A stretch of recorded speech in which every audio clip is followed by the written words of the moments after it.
y seguimos adelante, ¿vale? Bueno, en la semana pasada acabamos de ver la representación del mundo, ¿vale? A nivel cognitivo, cómo se crean esas representaciones. Estábamos concretamente con la lectura, que veíamos la representación del mundo como algo esférico, tal, y todas las leyes que implica, ¿vale?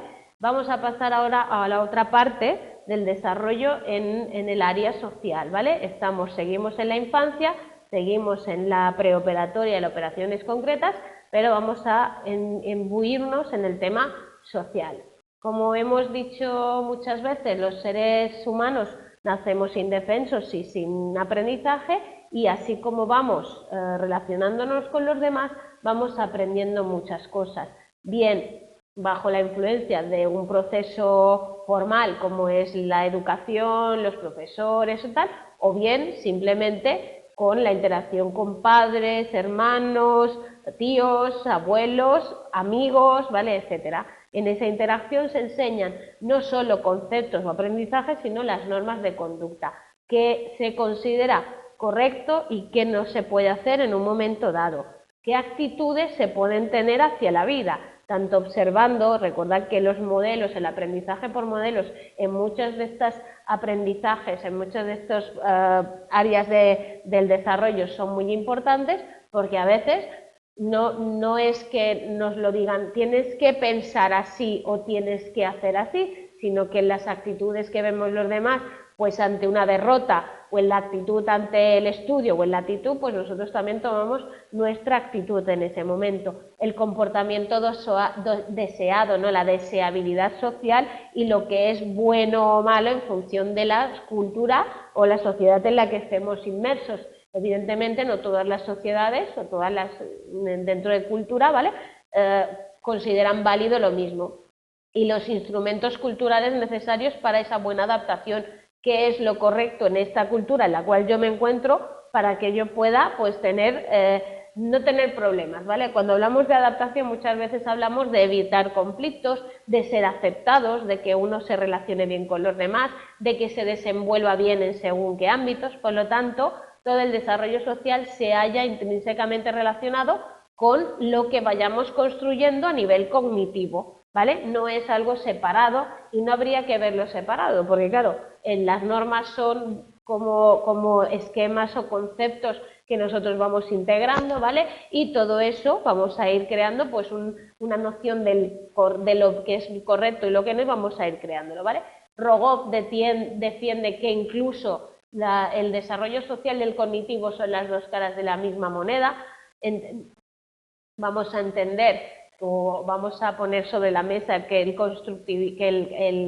los nuevos modelos de colaboración social y tal hablan de que en esa interacción social el aprendizaje es muy importante. Los nuevos sistemas del aprendizaje y de la cognición hablan de esa interacción entre lo que nos dice la gente y lo que nosotros vemos, y la reflexión conjunta y todo esto, ¿vale? Y luego tenéis la definición de bullying, que es ese maltrato psicológico que se produce en los escolares, ¿vale? De forma reiterada y a lo largo del tiempo, ¿vale? Lo veremos al final del tema, cómo pues se producen estos casos. Yo os puedo contar alguno que hemos tenido en consulta de niños, incluso el más grave que fue hace un par de años, pero este año está el segundo de eso, fue en sexto de primaria, un bullying de clase, pero casi consentido y propiciado por el profesor, ¿vale? Con lo cual se están dando casos y hay que ir con mucho cuidado, y la actuación no tiene que ser rápida e importante, porque si no se nos va de las manos y puede hacer mucho daño. Vale, empezamos con las relaciones familiares. ¿Por qué? Porque el contexto de la familia es el primero en el cual un niño, pues, se va a desarrollar, ¿no? Al final estamos hablando de modelos de conducta, deseos, valores, qué es correcto, qué es incorrecto, qué es tal. Entonces los padres enseñan explícitamente de pequeños conceptos sociales y normas que ellos consideran imprescindibles, no todas, ¿vale? Pues es verdad que cuando eres pequeño, oye, esto no se coge, aquello no se toca, se habla bien, se le dice que sí a la persona, se contesta, se saluda, se no sé qué, ¿vale? Entonces, en ese proceso sí que te van enseñando y te van diciendo lo que consideran correcto e incorrecto. Perdonadme, pues estoy buscando mi Kleenex, que no encuentro, ¿vale? Un momentito. Pues lo habré perdido. Oh, bueno, Ya, perdón. Vale, entonces, los padres enseñan eso que consideran muy importante y muy relevante, ¿vale? Y también esta última frase es súper importante, porque cuando trabajamos con niños y con padres, a veces olvidamos que los niños, igual que hay una relación de padre a hijo y de madre a hijo, ¿vale? Hay una relación de hijo a padres. Entonces, por mucho que cuando hagáis una terapia, que esto es más para terapia o tal, establezcáis una relación entre hay que hacer esto, esto y esto, tenéis que tener muy claro cómo son cada uno de los miembros de la familia para entender cómo es toda esa relación que mantienen entre ellos, ¿vale? Porque yo he vivido casos de niños con un estilo de crianza sobreprotección, sobreprotector por los padres, que en un momento dado han caído en que ellos se autoayudan para hacer la sobreprotección y conseguir que los padres sigan siendo sobreprotectores incluso cuando tú haces terapia y estableces medidas contrarias, ¿vale? Bueno, hemos repetido, supongo que muchas veces, que lo que los padres hacen con sus hijos marca muchísimo, ¿vale?, el futuro de estos niños. Hablábamos en su fase inicial del apego y de la relación estable o de confianza que se mantiene, ¿vale?, con el con el cuidador principal durante una época de la vida, ¿vale? Siguiendo con esto, Diana Baumgren, ¿vale?, hizo un estudio sobre cómo afecta la forma de educar de los padres a los hijos y si había algún tipo de categorización de esas formas de educar, ¿vale? Entonces, ella estableció dos tipos de dimensiones principales a la hora de definir los estilos educativos con los que los padres educan a sus hijos. Por un lado está el control y la exigencia y por otro el afecto y la comunicación, ¿vale? Estaríamos hablando de 4 estilos, aquí tenéis las dimensiones, perdón, afecto y comunicación, control y exigencia, ¿vale? En función de lo alto o bajo que sean estas dos variables, tendremos 4 criterios educativos. El primero, cuando hay mucho afecto, es muy alto el apoyo, la aceptación por el niño, por lo que necesita y todo, y el control de la exigencia también es muy alto, es decir, se le exige, se le controla y se le pide cosas, estaremos hablando de un estilo educativo democrático, ¿vale? Cuando el afecto y la comunicación es muy bajo, es decir, no le mostramos de manera explícita, como dice ahí, una afectividad, una calidez y tal, sino que somos fríos, hostiles, tal, y las exigencias y las normas y tal es muy alto, estamos hablando del autoritario, ¿vale? Yo pongo norma, todo es ley, todo tienes que hacerlo así, para arriba, para abajo, castigado, pero no te muestro una calidez y una cercanía, ¿vale? Diferente, cuando el control es bajo, es decir, no hay control hacia esto y el afecto es muy alto, estamos hablando de la sobreprotección o el estilo permisivo, que te dejo hacer todo lo que quieras, que todo lo que tú quieras está bien, que si no quieres hacer esto no pasa nada porque no hay disciplina, ¿vale? Y bajo quiere decir que ni te pongo disciplina, ni control, ni retos, ni nada, pero tampoco te doy amor, ni cariño, ni nada, ¿vale? Entonces, en ese caso tenemos el negligente indiferente, ¿vale? Estos 4 estilos de forma de estilos educativos de los padres marcan mucho las futuras, ¿vale?, acciones de sus hijos y cómo se van a desarrollar. Por ejemplo, padres democráticos ponen, bueno, esto es la explicación que os acabo de hacer, ¿vale?, con las letras del libro, ¿vale? Es que yo como estoy acostumbrada a explicar esto, ¿no?, entonces ahí tenéis tal. Pero bueno, está importante dominar la disciplina. Bueno, padres democráticos, explicar, que el niño entienda por qué, tal, pero tiene límites y normas. Padres autorizados, dominar, imponer lo que piensan. Padres permisivos, que el niño haga todo lo que quiera y se sobreprotege y que no haya nada que le pueda afectar ni nada le vaya mal. Y los que no ejercen nada suelen ser los niños maltratados, porque no hay ningún tipo de apoyo ni nada, ¿vale? Entonces esas repercusiones ¿qué consecuencias tienen? Bueno, pues tienen mucho impacto en el desarrollo de nuestros hijos y por lo tanto será una cosa que cuando tengáis niños o trabajáis con niños os daréis cuenta que hay que trabajarlo inmediatamente. El democrático, el niño con padres con un estilo democrático, muestra autoestima, competencia social y desempeño escolar. ¿Por qué? Porque se le ha exigido a la vez que se le ha apoyado y se le ha dado afecto, mientras que también se le ha enseñado que tiene que responsabilizarse, que esforzarse, etcétera, etcétera. El autoritario no, es totalmente dependiente. ¿Por qué? Porque como siempre se les ha dicho lo que tiene que hacer, nunca se les ha dejado tomar decisiones, nunca se les ha dado la opción de hacer cosas diferentes, ellos esperan a que alguien les diga lo que tienen que hacer y por tanto se unirán a cualquier persona que les diga lo que tienen que hacer. En los permisivos, los sobreprotectores, pues suelen ser agresivos, rebeldes, impulsivos e ineptos socialmente porque, primero, ya han aprendido durante muchos años de su vida a tener ellos únicamente la razón, a ser el centro de atención, a que todo el mundo les dé lo que quieran y que sus padres sí no se lo consigan por otro lado, ¿vale? Entonces pueden ser también activos, extrovertidos y creativos, ¿vale? Luego, los indiferentes son los que tienen peores resultados. ¿Por qué? Porque estos muestran un gran grado de permisividad en el de esto y poco apoyo y gran hostilidad. Por lo tanto, cuando hablamos de personas que tienen dificultades de tipo juvenil, de tipo, bueno, drogadicciones, algún tipo de abuso de sustancias, conducta errática, conducta un poco violenta o conducta de riesgo, suelen pertenecer muchas veces, cuando se analiza, a este grupo de aquellos que han recibido una educación negligente o permisiva. Perdón, dejar hacer, el laissez-faire, como dicen, ¿vale? ¿Qué pasa con los hermanos, ¿vale? Pues también van a ser un punto de incidencia tanto social como cognitivo. No es lo mismo un niño que no tiene hermanos y no ha tenido que desarrollar ciertas habilidades para salirse con la suya, cognitivas y emocionales y sociales, para salirse con la suya, o ha sabido compartir, o ha sabido pues hacer un poco el llamado, llamar la atención de papá y mamá, o lo que sea, ¿vale? Que un niño que no se ha visto nunca en esas tesituras o en esas situaciones. Por mucho que pensemos, bueno, pero si es hijo único lo tendrá todo y es más fácil y tal, tenemos que entender que la vida y la experiencia, ¿vale?, confieren aprendizajes que estas experiencias van a dar, ¿vale?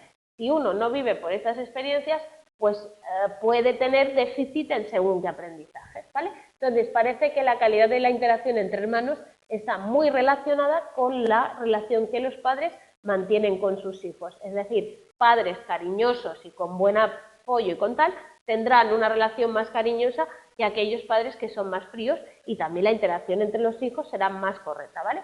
Luego tenéis ahí el estudio de Brian y Krockenberg, ¿vale?, donde estudió las triadas madres y dos hijos, ¿vale? O sea, madre única y dos hijos. Y esa interacción social dependía de cómo la madre trataba a cada uno de los hijos en relación al otro. Es decir, como yo, como madre, me relaciono con uno y con el otro, hace que entre ellos establezcan un tipo de relación u otra, ¿vale? Entonces ahí elaboraron dos tipos de teorías o hipótesis, perdón, dos hipótesis para estudiar cómo incidía esa relación de los padres en los hijos. Entonces, hay la hipótesis de compensación de los hermanos, que defiende que los hermanos pueden desarrollar una relación más cercana y cálida y ayudarse mutuamente a realizar actividades escolares cuando se encuentran en situaciones en las que experimentan una relativa carencia de cuidado paterna, es decir, que cuando los padres no atienden, no responden, no ayudan en esa vivencia de aprendizaje, de estudio, de relación, y no lo hacen de manera correcta, pues los niños se convertirían entre ellos, ¿vale?, en el apoyo, en ese cuidado que no se está realizando de parte de los padres, que serían los responsables de hacerlo de otra manera. Vale, y la hipótesis de la hostilidad del favoritismo de los padres, que dice que cuando un hermano detecta que el otro es tratado de una manera más favorable, ¿vale? Es decir, si mi madre, por ejemplo, le hubiera hecho más caso, o yo percibiera que mi madre le hace más caso a mi hermano mayor, ¿vale?, pues entonces yo tendría una conducta más hostil hacia ese hermano. Sería un poco el favoritismo de los padres, crearía pues hostilidad entre los hermanos. La hipótesis de la compensación de hermanos, que es la primera, en la cual parece que los hermanos pueden actuar como sustitutos de los padres cuando ven que estos padres no son capaces de hacer las funciones, como darles de comer, acompañarles, cogerles para que no les pase nada, tener esa responsabilidad, ¿vale? Parece que existe una relación inversa entre la calidad de la interacción padre-hijos y la calidad de interacción de hermanos. Es decir, según esto, cuanto más cálida es la relación entre los padres, menos cálida es entre los hijos, ¿vale? Si papá y mamá son muy cálidos con los hijos son menos cálidos entre sí, para que me entendáis, ¿vale?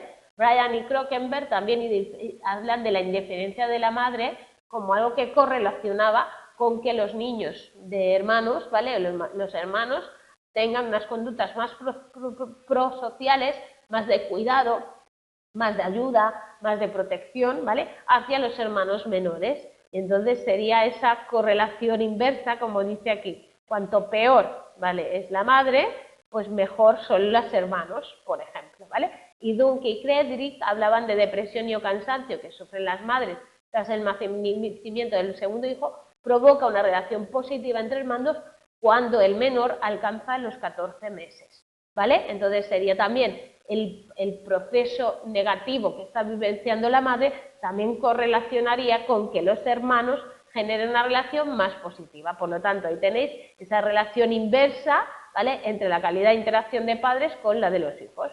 Por otro lado, hay estudios que indican lo contrario, ¿vale?, que parece que la calidad de la relación entre hermanos depende de otras cosas, como el género, el intervalo de edad que se llevan, etc. Luego tenéis la hipótesis de la hostilidad del favoritismo, que decía que cuando un padre muestra favoritismo hacia uno de los hijos, pues parece que la hostilidad entre los hijos aumenta.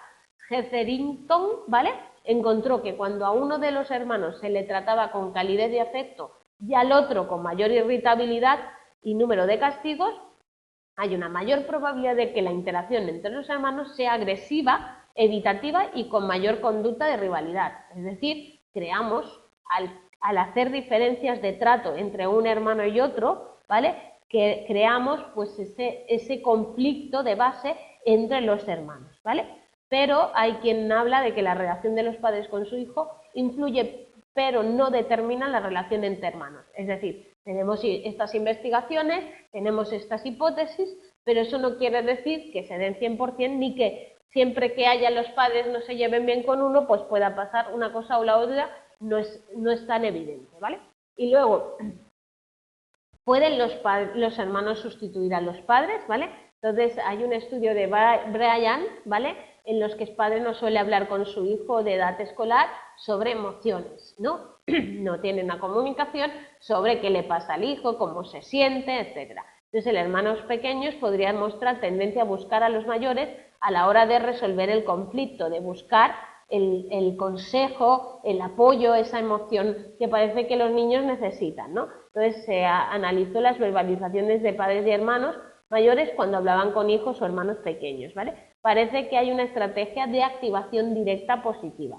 Si el padre o el hermano mayor intentan instruir al menor para solucionar su problema, ¿vale?, si tienen que resolver este problema, lo mejor que se pueda hacer es aprender a multiplicar, o estrategia de acción directa negativa, respuesta de los padres centrada en la conducta negativa del niño. Es que tú tienes un problema, no sabes hacerlo, no sé qué, ¿vale? Y parece que esas eran las formas de verbalizar de los padres y hermanos cuando hablaban con sus hijos, o en positivo o en negativo, ¿vale? Luego había la expresión positiva, donde el padre se centraba en los sentimientos del niño y lo acepta, decía, a ver, pero ¿por qué estás enfadado? ¿Por qué estás preocupado? Entonces me doy cuenta de lo mal que te sientes, etc. La respuesta expresiva negativa rechazan y cuestionan o invalidan los sentimientos del niño. No, a mí no me cuentes historias que tú lo has hecho muy mal y ahora no estás preocupado ni nada, que no te veo. Venga, respuestas cognitivas positivas, intentando de cambiar el pensamiento del niño dando una interpretación positiva. Seguro que tú eres capaz de hacerlo, ya siempre te he ayudado a resolver los problemas, etc. O respuestas cognitivas negativas, interpretación negativa de lo hecho. Tú siempre piensas que el profesor está loco, tú siempre piensas que los demás tienen la culpa, tú siempre piensas que nadie te quiere ayudar o que nadie te entiende o que eres el más listo, hay mil de estas, ¿vale? Entonces, el análisis de los resultados de este estudio indican que los padres confidentes mostraron mayor número de estrategias que los hermanos mayores. Es decir, cuando un padre hace su labor de padre, ¿vale? Parece que tiene mejor capacidad que cuando lo hace un hermano. Lógicamente, porque el padre, en teoría, tiene un desarrollo, ¿no? Una vivencia y un estatus de una capacidad de hacer según qué tipo de apoyos y de lecciones y de tal, ¿vale? ¿Y cómo se comunican los hermanos? Pues los adultos y hermanos mayores adaptan el habla cuando se dirigen al bebé. Ay, ay, ay, ay, ay, ay, ay. Tengo un sobrino de 2 años. Tengo un sobrino de 6, uno de 9 y uno de 10. Y el de 6, el de 9 y el de 10, al niño de 2 años le hablan como... Nosotros no le hablamos así y ellos le hablan todos así. Ay, ¿qué más, nene? ¿Qué le pasa al nene? No sé qué. Y esos son los chavales, no nosotros, ¿vale? Entonces adaptan su habla cuando hablan del bebé, incluso niños de 4 años incluyen clarificadores, ¿no? ¿Qué te pasa? Pero, ay, mira, esto no se toca, ¿eh? Esto no se toca, ¿eh? No sé qué. Emisiones simples, muchas repeticiones y un gran número de nombres y exclamaciones que atraen al niño del niño más pequeño, ¿vale? Entonces se trata de ese habla. Entonces, hasta los niños pequeños de 4 años, por ejemplo, yo os he contado en otras experiencias, aquí todavía no he contado nada, que yo era bueno, hacía la psicomotricidad en una escueleta durante muchos años, hasta el año pasado. El año pasado cambié de tercio porque ya estaba un poco cansada, había hecho casi 12 años. Y era niños, tenían la escoleta, había 3 áreas, ¿no? La de 0 años, 1, 2 años y 2, 3 años, ¿vale? Pues cuando los chavales de 2, 3 años se iban al patio y estaban los de 1, 2, los chavales de 2, 3 años, que eran mecos pequeñajos, hablaban de los pequeños como los otros, como si fueran ahí súper pequeños. Pero es que cuando hubo un grupo muy grande donde separamos en 6 meses, es decir, teníamos en un área niños nacidos de enero a niños mayores que habían nacido de enero a junio, y de julio a diciembre en el otro aula, los de enero llamaban pequeños a los de su misma edad, pero 2 o 3, 4 meses, bueno, 6 meses más pequeños, ¿vale? Entonces había mucha gracia que entre ellos se trataran ya como, bueno, es que los pequeños, y tú decías, ¿quién son los pequeños? Decían aquellos de ese aula y eran los de su misma edad, solo que con unos meses. Es verdad que cambia muchísimo, ¿vale? Pasar de 2 a 3, o sea, de recién 2 a casi 3, el cambio es brutal, ¿vale? Pero daba gracia que entre ellos se relacionaran en plan, estos son los pequeños, no sé, ¿vale? Entonces, la comunicación del niño al bebé sucede en 2 situaciones, cuando se le prohíbe, restringe o disuade, o cuando el niño dirige la acción del bebé en un juego compartido. Es decir, niños que quieren mandar a otros niños que hagas esto, que tienes para acá, tal, o cuando exige la acción. Venga, ven a jugar, vamos a hacer, no, pongas esto, pon aquello, ¿vale? Mientras madres utilizan muchas preguntas al hablar con los bebés, los niños escasas preguntas. Es decir, nosotros haríamos eso. ¿Y qué haces? ¿Y qué haces esto? ¿Y cómo es? ¿Cómo ta? Mientras que los otros harían, pero esto no se hace así. Serían más de cantinela, pero referidos a otros, no tanto, ¿vale? Entonces vamos a hablar del concepto de amistad, ¿vale? El concepto de amistad adulta, que yo he estado buscando información y no hay mucha, es un concepto que todos tenemos muy claro, ¿no? Que todos pensamos, no, sí, yo sé lo que es la amistad y tal y cual, ¿vale? Pero luego la realidad no parece ser ni cumplir los criterios tan conceptuales que tenemos sobre ella, ¿vale? Entonces, el concepto de amistad adulta no es una relación unilateral, ¿vale? Es decir, solo de aquí para allá, sino que es bilateral, ¿vale? Pero implica que haya una satisfacción psicológica por la comprensión de los sentimientos, de los pensamientos de lo que señalamos como amigos. Que además haya un cuidado psíquico y físico, una preocupación de cómo estás, de cómo te sientes, de tal, ¿vale? También que haya una comunicación íntima y sincera, es decir, que yo pueda narrar y contar mis secretos y mis preocupaciones, al igual que el otro pueda narrar y contar sus secretos y preocupaciones y temas íntimos con sinceridad, sin tener que esconderte ni disimular, a lo mejor delante de otras personas no contarías según qué, pero con tus amigos sí.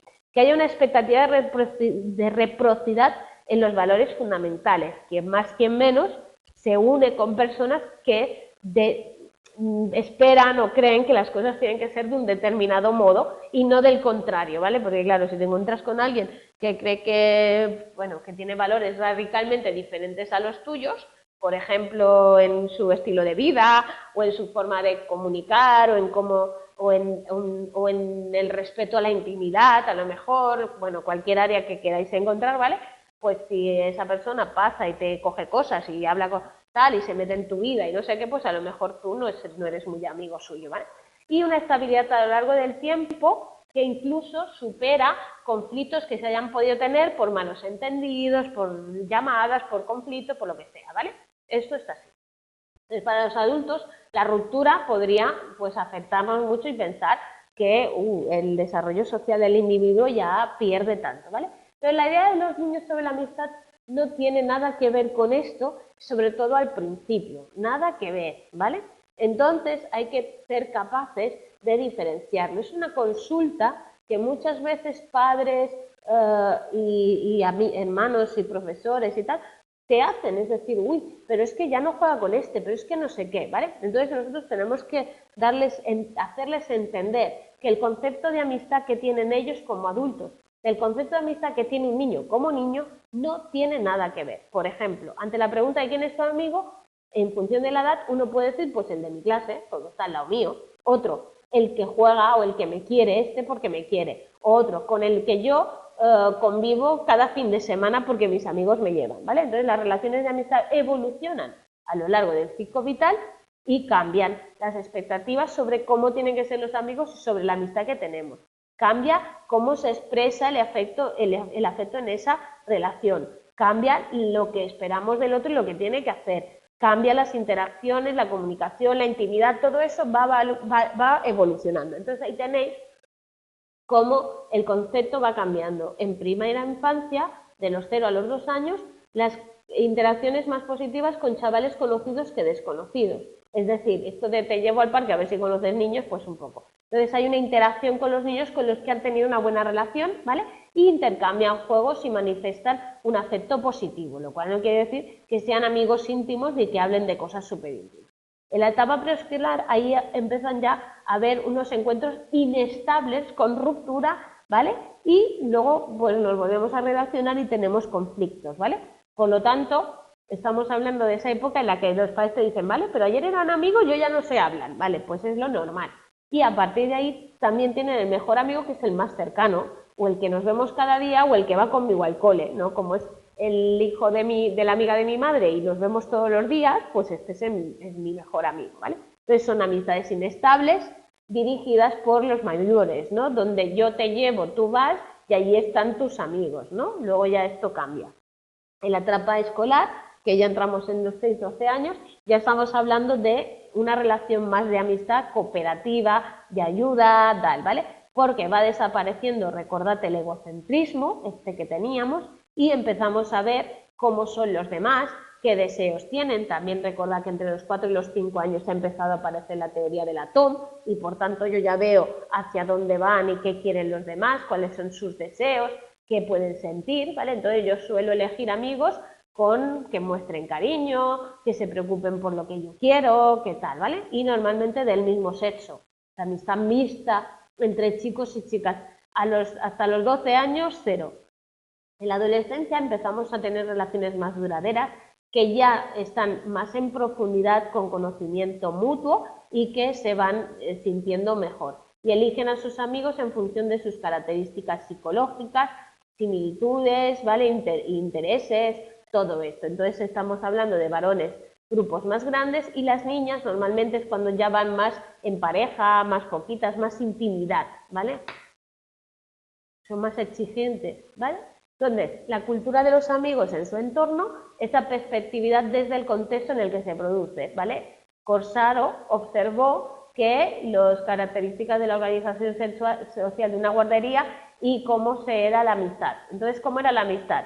Primero, los niños no juegan juntos, juegan solos, ¿vale? Porque es una guardería. El juego en paralelo, el juego que parece que están en la misma habitación y ni se hablan ni se relacionan, es muy típico en según qué edades y sobre todo si estamos hablando de niños de una guardería, que son niños hasta 3, 4 años, ¿vale? Cuando varios niños tienen organizada una situación de juego, no dejan que venga nadie. No, tú no, quitas, no toques, ¿vale? Es así. Cuando, por ejemplo, lo ves en los castillos, le hacen una torre, entonces viene otro, intenta poner su esto, no pongas nada, ¿vale? Tarea difícil ser aceptado en juegos estructurados por ocasionar conflictos, ¿vale? Es decir, no puedes meterte en un juego que ya está hecho porque no te van a aceptar, es como que tú no estabas. Entonces ahí tenéis esa relación, amistad directamente relacionada con las demandas sociales del entorno, ¿vale? No se va a hacer más allá. ¿Cuándo empiezan los problemas de conducta? Bueno, a partir de los 6 y los 12 años pueden aparecer problemas de conducta. Recuerda que los niños más pequeños, los niños menores, pueden tener conductas negativas como rabietas o cosas de estas, pero por regla general son incluso evolutivamente correctas. Quiero decir, que recordéis que el niño va evolucionando, ¿vale? Y por tanto el aprendizaje, el autocontrol, los conocimientos, tal, hacen también su mella en cómo él se va a comportar, más los valores que le han dicho en casa, recordad, en esa primera educación, más lo que culturalmente ha ido viendo en el colegio, más tal, ¿vale? Entonces, es después cuando pueden aparecer principalmente los problemas de conducta, ¿vale? Entonces, el principal problema de agresividad infantil, cuando sobrepasa el límite, pudiéramos encontrarnos ante un trastorno de conducta, ¿no? Tenéis el trastorno de conducta, el trastorno negativo desafiante, etcétera, ¿vale? Entonces estamos hablando ya de conductas muy negativas que sobrepasan los límites de algún tipo de problema cotidiano, ¿vale? Cuando estudiamos de todas formas técnicas de modificación de conducta, tenemos dos temas diferentes. Uno, para lo que son conductas cotidianas o dificultades en conductas cotidianas, que se pueden dar disputas en la familia, que puede haber un niño que en un momento dado le haya pegado a otro, ¿qué tal? ¿Vale? Y ya cuando son trastornos de conducta, estamos hablando de casos mucho más severos y más importantes, ¿vale?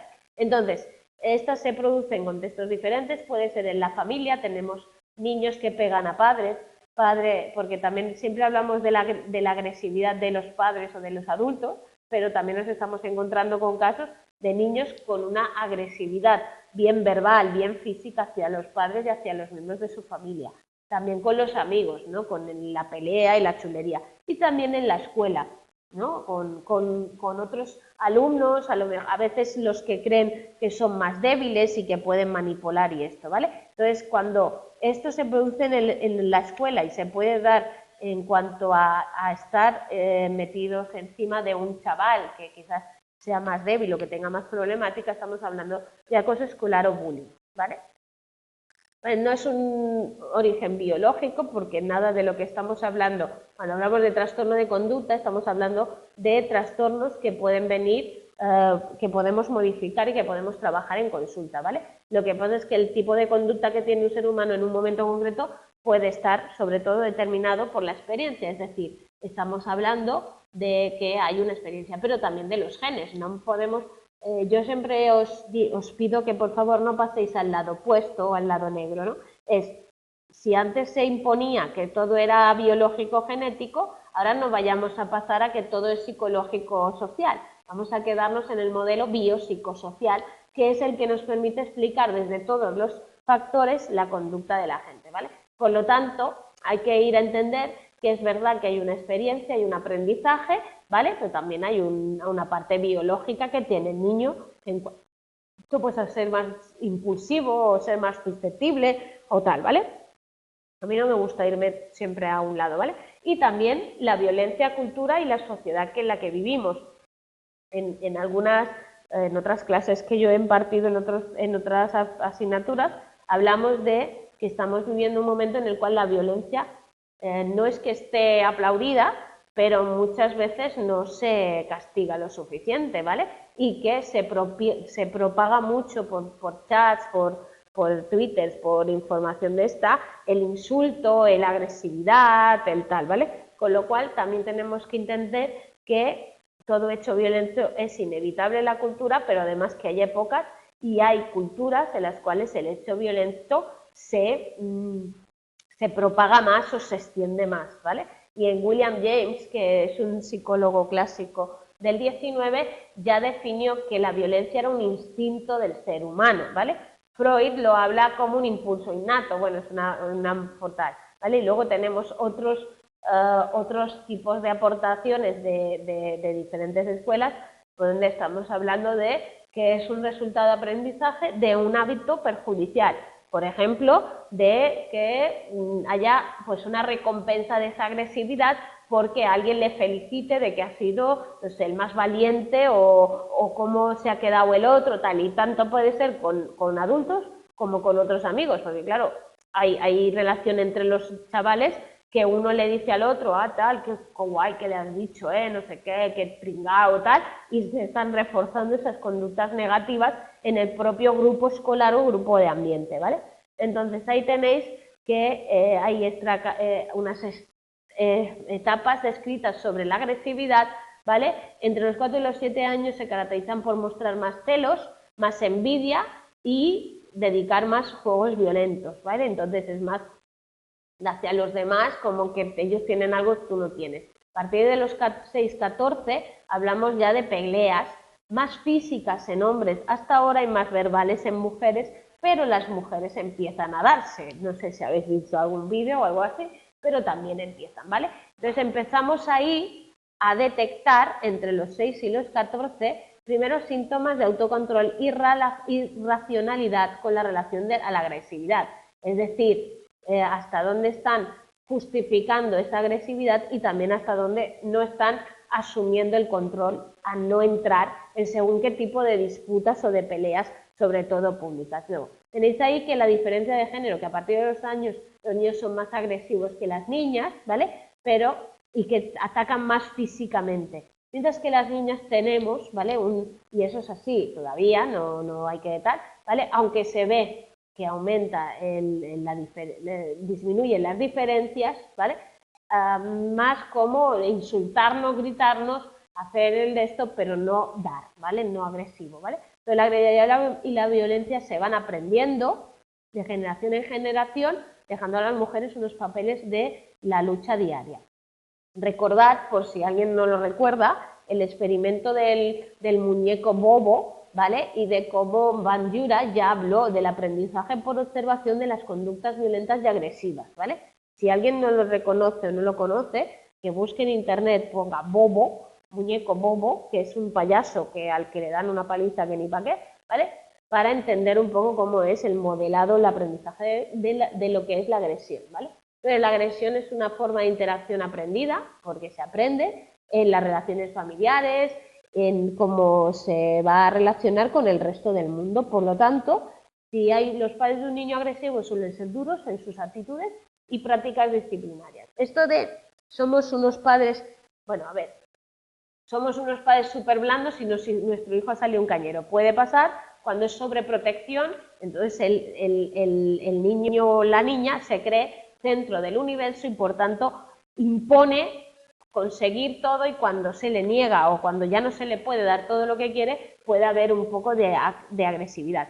Pero también es verdad que la mayoría de casos de niños o personas agresivas han vivido agresividad en casa, no importa que les hayan pegado, ¿vale? No importa que los padres sean igual de agresivos, pero sí muy disciplinarios, más autoritarios, ¿vale?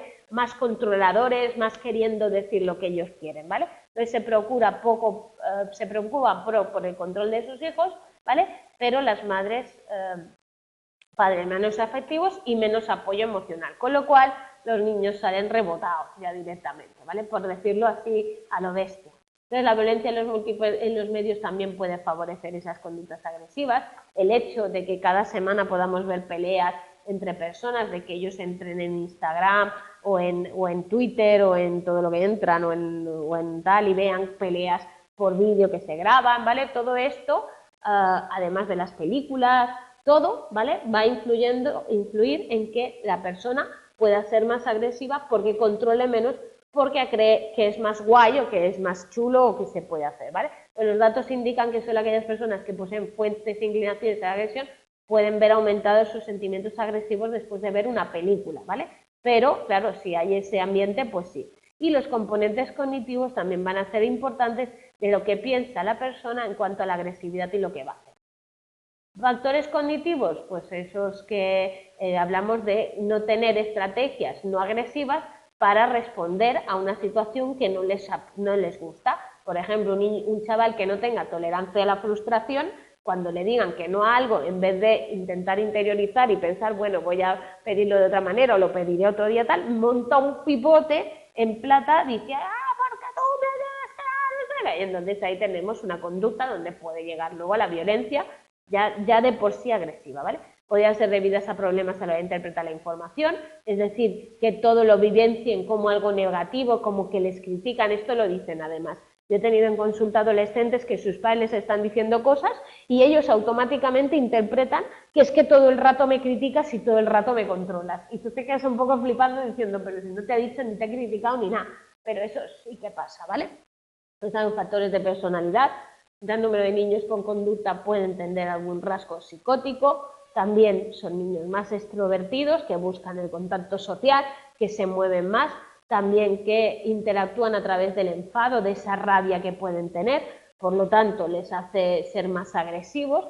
También pueden tener mucha labilidad emocional, que se dice, mucha inestabilidad en sus sentimientos. Ahora son tíos, bueno, todo es de genial, todo guay, no sé qué, y al cabo de un rato todo es fatal, no sirve para nada, la vida es un rollo, no sé qué, ¿vale?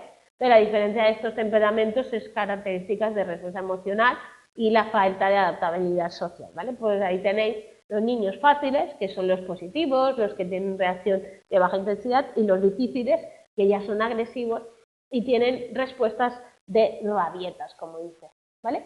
¿Y qué pasa en el contexto escolar? Pues en el contexto escolar pasa que puede haber violencia y conflictos en muchos lugares, ¿vale? Puede ser dentro del aula, puede ser en los pasillos, puede ser en el patio, puede ser en el bar, puede ser en la entrada del colegio, en la puerta, en la salida, pero hoy en día, que es lo que a veces nos desborda, no solo está dentro del aula, sino que está fuera del aula. Es decir, un conflicto que está ocurriendo dentro del aula se traslada fuera del aula a través de WhatsApp y de comentarios en diferentes herramientas de comunicación, ¿vale? Por lo tanto, lo que antes era que decíamos, bueno, pues que tiene un problema con alguien de la clase, bueno, ya lo arreglan tal o no, no sé qué, hoy en día está más extendido porque además pueden recibir en grupo, ¿vale? Que se les insulte, que se hable de ellos, que se diga que mira lo que tonto que dice, que cada vez que intervengan en un grupo que se ha creado, pues que los demás le pisen o que haya alguno que pise porque va por él, etcétera, etcétera, ¿vale? Entonces, tenemos los conflictos en el aula por valores culturales de la sociedad en las que está pues inmenso el colegio y la expectativa de la institución, ¿no? El niño tiene que ser más listo, tiene que estar muy adaptado, tal, y todo eso, además, en una sociedad más de juego y hedonómica, donde no hay que le crea conflicto al niño. Es decir, ¿en qué quedamos? ¿Vivimos en una sociedad materialista, capitalista, del ocio, tal? ¿O vivimos en la de la responsabilidad y el esfuerzo, ¿vale? Pues ahí el niño debe estar perdido. Yo me los imagino, ¿vale? Porque están las expectativas y la personalidad, lo que la gente cree que tiene que hacer, ¿vale? O que tiene que tal, porque tú eres muy listo, porque tú tal y cual, y lo que realmente le toca en el rol de clase. Pues recordad que los roles uno a veces no los elige, simplemente te lo atribuyen. Pues a mí me han puesto el rol de graciosillo de clase y diga lo que diga, todo el mundo se ríe y dices, pero es que yo ahora estoy hablando en serio, ¿no? O sea, no me pongáis el rol, pero bueno. Entonces, en el aula, pues pueden observar diferentes grupos de alumnos y diferentes conductas, ¿vale? Los hay bien adaptados, que no tienen problemas violentos, que no agreden, ¿vale? Y que sus relaciones sociales son correctas, ¿vale? Los hay agresores que alteran la marcha del aula porque van a buscar y agredir a aquellos que son los niños víctimas, que son los que reciben las agresiones. Normalmente los niños víctimas suelen ser niños menos habilidosos socialmente, más retraídos, ¿vale? Que se les ve como un poquito más débil y que normalmente no saben cómo actuar ante la agresión y el tema, ¿vale? Entonces la interacción dinámica que se crea entre los grupos refuerzan la conducta de los bullies o la situación de víctimas, ¿vale? Los niños agresivos dicen que están haciéndolo de broma, que no es nada grave, que no sé qué, mientras que los adaptados, ¿vale?, tienen actitud pasiva porque observan, pero no se meten. En algunos lugares se ha llegado a interpretar que el salvador, el niño ese que declara, que dice, son pocos, ¿vale? Pero que muchas veces muchos de los adaptados no se meten porque temen las represalias del que agrede y temen que pueda caer ellos que están viviendo tan tranquilitos, caerles a ellos esas represalias, ¿vale? Habla de esas conductas agresivas como arañar, morder, empujar, dar puntapiés, de quitarle objetos, tirarlos por la ventana, ¿vale? Chivatazos, denunciar algo, agresiones, etcétera, ¿vale? Entonces la respuesta a este tipo de agresiones suele ser las denominadas débiles. El niño llora, pide auxilio, mantiene conductas de comunicación, incluso toda conducta de cercanía a un tercero para que le proteja o consuele. Incluso a veces intenta acercarse al agresor para poder solucionarla. Entonces ahí tenéis que los niños con conductas agresivas evidentemente no están bien, no hay que pensar que esto se hace por deporte o porque sí, sino que algo le falla, que es lo que le pasa a ese niño.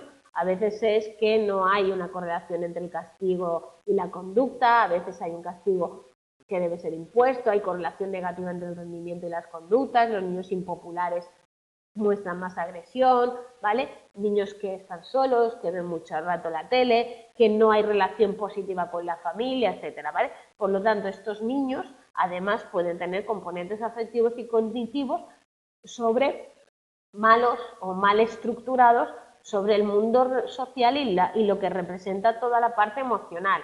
No hay que parecer frío, hay que ser el más guay, no hay que acercarse a esto, los demás, el que llora es débil, el que hace tal, ¿vale? Todo eso es desaprendizaje, ¿no?